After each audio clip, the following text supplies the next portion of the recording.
ఇదిగోండి చపాతీ కొంచెం గోధుమ పిండి పొడి పిండి ఇలా చల్లుకున్న తర్వాత ఇదిగోండి ఇలా ముద్ద ఇలా పెట్టేసేసుకొని నీట్గా చక్కగా ఇలా చేసేసుకోండి.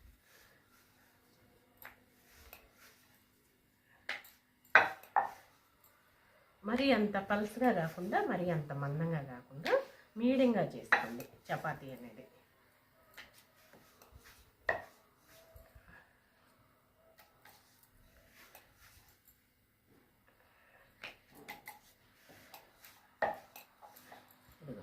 చూసారా ఇలా చక్కగా ఇలా ఒత్తుకున్న తర్వాత ఇదిగోండి ఆల్రెడీ తయారు చేసి పెట్టాను.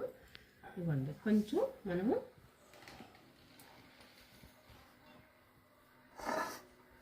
ఆయిల్ అనేది ఇలా అప్లై చేయండి.